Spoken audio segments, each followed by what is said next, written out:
Sup nerds, so in today's video we're going to be doing my non-spoiler review for Fantastic Four First Steps. If you do enjoy this video, make sure to hit the like button, subscribe, and say it! Say it! Right into the notification bell. Again, it's a non-spoiler review, so if you have not seen the movie, don't worry about it. We're not going to be talking about spoilers, maybe minor spoilers, just about the general thoughts about the movie and certain parts, but not getting into the specifics of those parts. And without further ado, let's get straight into it. Before we even get started, do not compare this movie to Superman. Whether you think Superman is great or Superman is bad, both of them, in my opinion, are really good.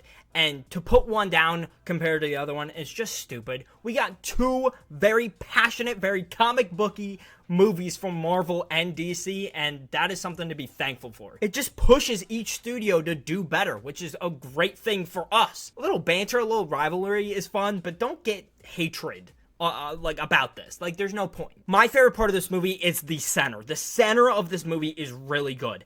I don't want to spoil anything, but the CGI is great. The character interactions are great. Just all of it just works really well. And I was looking at the movie like, whoa, this is sick. This is very comic booky. It's very there's a lot happening, and all of it's a lot of fun. And I really like the end of the movie. I think some people said it lost them, but it didn't lose me. I think this is one of, if not the prettiest MCU movie they have ever made. There were certain shots in this movie I was like, that rivals Interstellar. That is a really good accomplishment. And see, when you take your time, Marvel, and you don't try to cram everything, you can make good product that looks good and is a good story. That's it. And just because I didn't love this movie doesn't make it bad.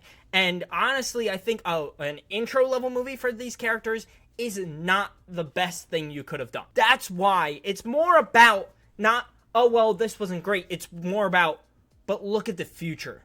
The casting is good. The casting is very good. I think they got pretty much everybody right. But to see them fight Galactus in some form, I think this is the best way they could have done Galactus. And maybe I'm wrong. Maybe they could have done Galactus better. But I don't see a way that they can make Galactus more and more interesting. But when you get into characters like Doctor Doom, that's where we start getting insane. And seeing him in Doomsday is going to be a lot of fun. But just also seeing him probably in a Fantastic Four sequel is also going to be great. But I was talking about casting. Let's get into the casting. Reed Richards was good. My thing is hey, you can look at it and be like, well, I didn't love Reed Richards. There was a lot of moments I was like, I can really compare myself to Reed Richards. And I feel like I was a lot like Reed Richards. And just seeing the things he gets put into and him being the one that has to solve everything, it was a lot.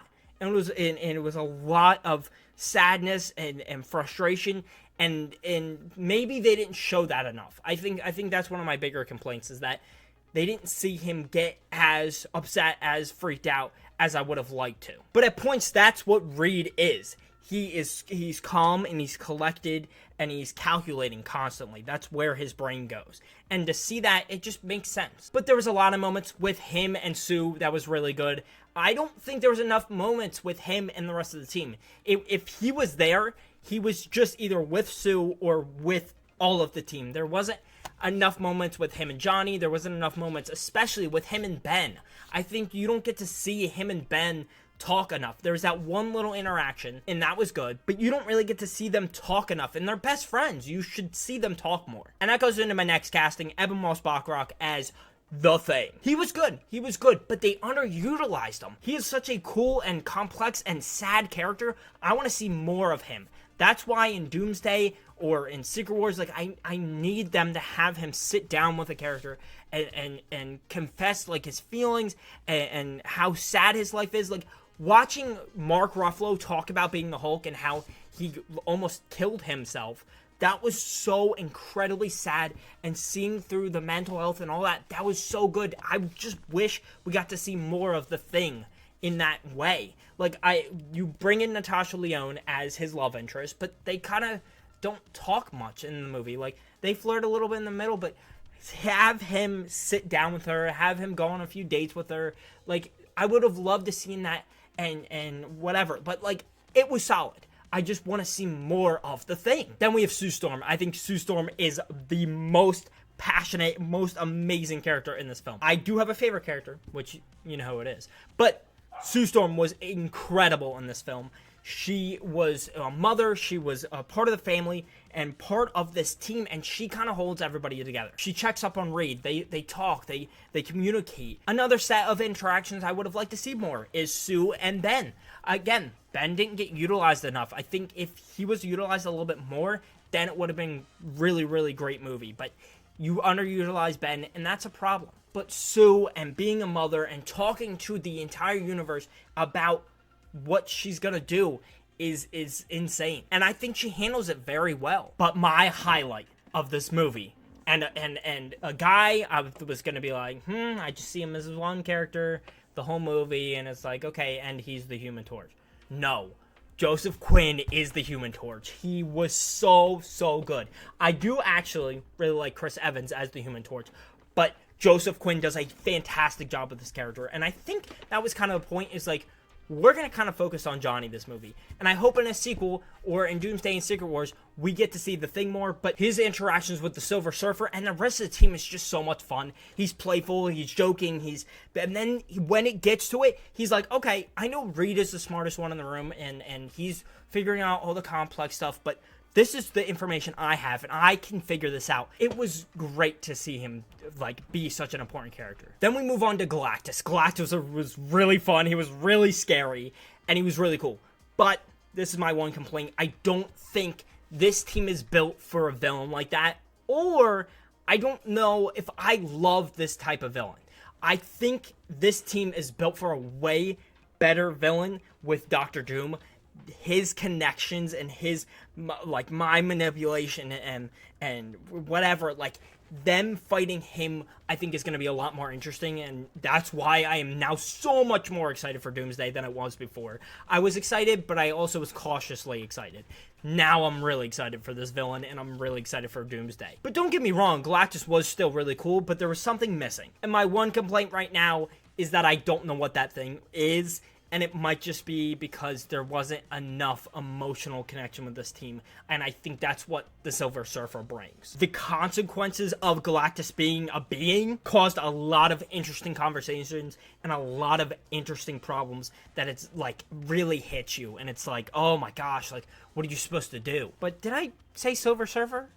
Because Shala Ball is also one of my favorite parts of this movie. She is cool, she is sad, she is everything. I did not think I was gonna like this character. I really did not. I was like, okay, fine, whatever. Like, Norrin Rad in The Rise of the Silver Surfer, his version of the Silver Surfer is cool, but that's pretty much it. And it was so much fun to see Johnny and her interact. That interaction is my favorite part of the movie. But also, shots of this character is great. There's one shot I looked at and I was like, whoa, like, she is cool. Like, she's really cool.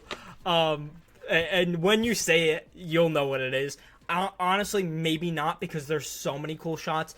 Because this character is I mean, she's just silver, but the CGI of her and her surfboard and the area around her is sick. Like, this is a movie that you're in space a lot, and there's none of, like, there's so much stuff that's not real that looks really good. And that was a really important part for this movie, because if you're gonna make this movie, you have to go to space and you have to develop things that aren't real, and you have to make us feel like they're there and they're real. And I feel like they do that a lot in this movie, and it's great. And to end this review, I think the only way to do it is to tell you where I put this movie among the MCU. It is a top 15 MCU movie, no doubt in my mind. It's among movies like Shang-Chi, Thunderbolts, Civil War. But if you're going to the movies to have a great time and just watch and just be amazed, this movie's great. And appreciating the cast and their dynamics is a lot of fun. But most importantly, being excited to see this family together for Doomsday among the Thunderbolts, Captain America, Sam Wilson, and Spider-Man, among the OG X-Men. I'm booked. I'm bought. You had me before. I know you had me before, but now you really have me. Doomsday, I was like, okay, I'm a little scared, but knowing the post-credit scene for this movie and Thunderbolts were both directed by the Russo brothers, made me be like, yeah, we're in it. We're back. We didn't know where we were going for phase 5 and phase 4. There were a lot of great projects. I'm not one of those people being like, oh, we're back. We're back. but we're locked now. We're definitely locked into, like, this is our story and we're ready to tell it. I know it took us a little while to get into our story, but once they knew what their story was and now they're prioritizing quality over quantity, we have it. And look out, because I'm going to be giving my full spoiler review in about a week, so stay tuned. If you did enjoy this video and you want to see more Marvel content from me in the future, make sure to hit the like button, subscribe, and I herald his beginning, I herald your end, I herald Galactus. right into the notification bell. And I hope you had a fantastic day, and if you can't have a fantastic day today, have a fantastic day tomorrow. I'll catch you guys in the next one. Later, nerds!